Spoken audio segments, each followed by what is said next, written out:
الشیطان الرجیم بسم اللہ الرحمن الرحیم۔ ناظرین کرام سلام علیکم۔ خداوند عالم قرآن مجید میں ارشاد فرما رہا ہے کہ اگر تم نہیں جانتے تو دریافت کرو ان لوگوں سے کہ جو جانتے ہیں۔ دیکھیں، دو چیزیں ہیں، ایک چیز ہے علم اور دوسری چیز ہے جہل۔ علم کا مطلب ہے جاننا اور جہل کا مطلب ہے نہیں جاننا، اور یہ دونوں چیزیں ایک دوسرے کی مخالف ہیں۔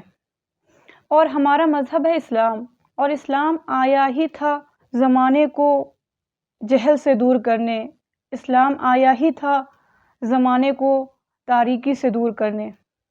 مثال کے طور پہ جب بچے اسکول جانا شروع کرتے ہیں تو ان کا مقصد کیا ہوتا ہے؟ ان کا مقصد ہوتا ہے علم حاصل کرنا۔ اسکول والوں نے بچوں کو اپنے اسکول کے تمام قوانین بتا دیے، سلیبس بتا دیا، اور پھر کہا کہ دیکھو یہ ہمارے اسکول کے قوانین ہیں اور یہ تمہارا سلیبس ہے، اس لیے تم پر فرض ہے کہ تم ان تمام قوانین کو فالو کرو اور علم حاصل کرو۔ پروردگار عالم نے دین اسلام کو اپنا پسندیدہ دین قرار دے کر اسلام کے سارے قوانین کو انبیاء و رسول کے ذریعے اپنے بندوں تک بھجوا دیا، اور اس کے بعد کہا کہ تم علم حاصل کرو، اور جو چیز تم نہیں جانتے ہو وہ معلوم کرو ان لوگوں سے کہ جن کے پاس اس کا علم ہے۔ ہمارا مذہب کہ جس کا آغاز ہی اقرا سے ہوتا ہے، یعنی پڑھو، وہ مذہب بھلا کیسے جہالت کو پسند کر سکتا ہے؟ لیکن اب سوال یہ پیدا ہوتا ہے کہ حقیقی علم کہاں ہے؟ پروردگار عالم نے جب انسان کو خلق کیا، جب ہم بندوں کو خلق کیا، تو ہم جب پیدا ہوئے تو ہمیں کسی چیز کا علم نہیں تھا، یعنی ہم لا علم پیدا کیے گئے، ہمیں کسی بھی چیز کے بارے میں کوئی بھی معلومات نہیں تھی، ہم نہیں جانتے تھے، ہم کسی بھی چیز کے بارے میں آشنا نہیں تھے۔ جب ہم میں ہوش آنے لگا، جب ہم عقل مند ہونے لگے، جب ہم باہوش ہونے لگے، تو ماں کی جو پہلی درسگاہ ہے ماں کی گود، تو ماں نے ہمیں سکھایا کہ اللہ ایک ہے پنجتن پانچ ہے۔ معمولاً ہر بچوں کا یہ پہلا درس ہوتا ہے۔ تو وہ حقیقی علم خداوند عالم نے صرف اور صرف انبیاء و رسول و معصومین کو عطا کیے، کہ جو پیدا ہی ہوئے علم لے کر، انہیں پیدا ہونے کے بعد علم حاصل کرنے کی ضرورت نہیں تھی، کیونکہ ان کے پاس حقیقی علم تھا۔ پروردگار عالم نے انہیں پیدا کیا ہی علم کے ساتھ، پھر انہوں نے دین بتایا، رول ریگولیشنز بتائے، ہمیں بتایا کہ ہمیں زندگی کیسے گزارنی چاہیے، زندگی گزارنے کا طریقہ بتایا۔ معصومین نے ہمیں زندگی گزارنے کا سلیقہ بتایا، اور صرف بتایا ہی نہیں، صرف سنایا ہی نہیں، بلکہ اس کو عمل کر کے بتایا، کہ صبح کے اٹھنے سے لے کر رات کے سونے تک کا طریقہ بتایا۔ ہمارا دین کی جو مکمل دین ہے، کہ اس دین کی کتاب میں پروردگار عالم نے ہر رول و ریگولیشنز کو بتا دیا، اور اس کے بعد کہا کہ میں نے ہر خشک و تر کو اس میں سمو دیا ہے۔ ضرورت صرف اس بات کی ہے کہ اس کو پڑھا جائے، علم حاصل کیا جائے کہ آخر زندگی گزارنے کا طریقہ کیا ہے، سلیقہ کیا ہے ہمارے پاس، کہ جب پروردگار عالم نے ائمہ و معصومین کے ذریعے ہمیں بتا دیا کہ یہ رول اور یہ ریگولیشنز ہیں تمہارے زندگی کے لیے، تو پھر ہمیں ضرورت ہی نہیں رہی کہ ہم کسی اور کے پاس جائیں اور کہیں اور سے سیکھیں۔ اب آج کل ہم جس سماج اور جس معاشرے میں زندگی گزار رہے ہیں، وہ معاشرہ ہے سوشل میڈیا کا۔ لوگ یوٹیوب سے ڈاکٹر اور انجینئر بنے جا رہے ہیں۔ تو یاد رکھیں ناظرین، ہر علم گوگل کے پاس نہیں ہے۔ ہماری ذمہ داری ہے، ہمارا فرض ہے کہ ہم قرآن مجید کو کھولیں، ہم نہج البلاغہ کا مطالعہ کریں، ہم تہذیب الاسلام کو کھول کر کے دیکھیں کہ آخر کیا طریقہ بتایا ہے ہمارے معصومین نے۔ ایک چیز اور کہنا چاہوں گی بہت معذرت کے ساتھ، کہ دیکھیں کسی بھی چیز کے بارے میں آدھا علم ہونا، یعنی کسی بھی بات کا پورا علم نہیں ہونا، ہم کسی بھی بات کو پوری طرح سے نہیں جانتے ہیں، اس کا آدھا علم ہونا اور اس پر بولنا یہ سماج میں فساد پیدا کرتا ہے۔ اب آج کل کیا ہو جاتا ہے کہ کوئی بھی بات ہے، کوئی بھی تھاٹس ہیں، ان کو ائمہ معصومین کے نام کے ساتھ ربط دے دیا گیا اور بھیج دیا گیا۔ سامنے والے کے پاس میسج آیا، اس نے پڑھا، دیکھا امام کے اقوال ہیں۔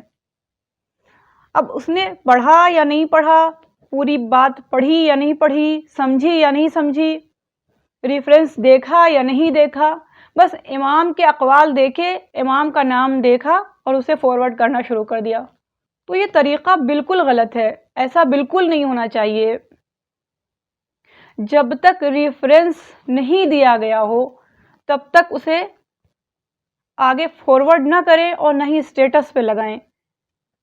اور صرف بات یہاں تک کی نہیں ہے کہ ہاں ریفرنس دیکھ لیا، آپ کی جس کتاب کے بارے میں ریفرنس دیا گیا ہے، جس کتاب کا نام لکھا ہے، اسے ڈھونڈیں، اسے کھولیں اور دیکھیں کہ واقعاً یہ ریفرنس صحیح ہے یا نہیں ہے، یہ اقوال معصومین کے ہیں یا نہیں ہیں۔ کیونکہ یہ زمانہ ایک اتنا پرآشوب زمانہ ہے کہ ہر بات کو ائمہ معصومین کے نام سے ربط دے دیا جا رہا ہے کہ امام کا قول ہے، معصومین کا قول ہے۔ ضرورت اس بات کی ہے کہ ہم اپنی عقل کا استعمال کریں کہ جو پروردگار عالم نے مجھے دیا ہے۔ یاد رکھیں کل کا دشمن بھی دینداری کا نقاب اوڑھے ہوئے لوگوں کے بیچ میں تھا، اور آج کا دشمن بھی دینداری کا نقاب لگائے ہمارے سامنے ہے اور ہمارے بیچ میں ہے، اور دشمن کی سازش ہی یہی ہے کہ اس کو اس کے مذہب کے ذریعے دور کریں، مذہب سے دور کریں، اس کو اس کے ہی مذہب کے ذریعے اس کے مذہب سے دور کریں۔ لہٰذا خیال رکھیں اس بات کا کہ جو بھی اقوال آ رہے ہیں، جو بھی باتیں آ رہی ہیں، وہ آیا معصومین کی ہیں یا نہیں ہیں۔ کتاب کو پڑھیں، کتاب کو کھول کر دیکھیں ریفرنس صحیح ہے بھی یا نہیں ہے۔ بس ایسا نہیں ہونا چاہیے کہ ہمارے پاس آیا میسج اور میں نے فارورڈ کرنا شروع کر دیا، اسٹیٹس پہ لگانا شروع کر دیا۔ ایک سوال اور آپ سے کرنا چاہوں گی۔ کچھ روایات ہمارے یہاں مشہور ہیں کہ ہمارے آباء و اجداد کرتے چلے آئے ہیں، ان روایتوں کو مانتے چلے آئے ہیں، لہٰذا میں بھی مانتی ہوں، اور صدیوں سے یہ باتیں چلی آ رہی ہیں۔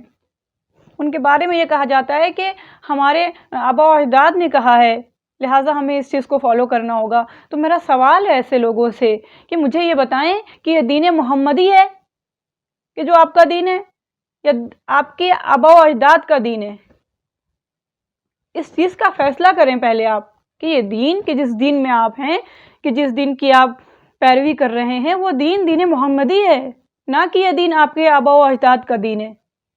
جو خدا قرآن مجید میں یہ کہہ رہا ہے کہ تم میری توحید کو، میری وحدانیت کو صرف اس لیے نہیں مانو کہ تمہارے آباء و اجداد نے مانا، تم اس ماحول میں پیدا ہوئے کہ جہاں مانا جاتا ہو کہ خدا ایک ہے، تم میری وحدانیت کو صرف اس لیے نہیں مانو کہ تمہارے دادا اور نانا نے مانا، تم اب میری وحدانیت کو، میری توحید کا اقرار صرف اس لیے نہیں کرو کہ تمہاری دادی اور نانی نے مانا، تمہارے ماں باپ نے بتایا، نہیں، میری وحدانیت کا اقرار بھی تب کرو جب تم عقل سے اس بات کو تسلیم کر لو کہ خدا ایک ہے، کہ تو وہ خدا کے جو قرآن میں اپنی وحدانیت کو تسلیم کرنے کے لیے کہہ رہا ہے کہ تم اپنی عقل کا استعمال کرو اور عقل سے اس وحدانیت کو ثابت کرو اور عقل سے تسلیم کرو، وہ خدا یہ کیسے کہے گا کہ تم اس دین میں آنے والی کسی بھی بات کو اس لیے مان لو کہ تمہارے آباء و اجداد نے مانا تھا، خواہ وہ بات صحیح ہو یا نہیں ہو، خواہ وہ دینی بات ہو یا نہیں ہو۔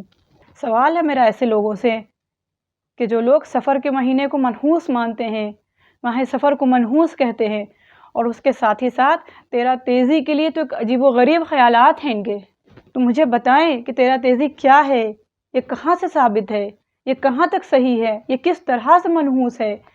بھائی ہم تو بغیر ثابت کیے ہوا خلیفہ نہیں مانتے ہیں، تو یہ ریتی رواج، یہ رسم و رواج کیسے مان سکتے ہیں؟ آپ مجھے ثابت کریں، آپ مجھے حدیث دکھائیں، آپ مجھے کوئی روایت دکھائیں، کسی بھی معصومین کا کوئی قول ہو اس کے لیے، کسی بھی معصومین نے اسے منحوس مانا ہو، آپ مجھے دکھائیں، ثابت کریں کہ آپ کیوں منحوس مانتے ہیں اسے، اور کیوں عجیب و غریب خیالات رکھتے ہیں اس کے لیے۔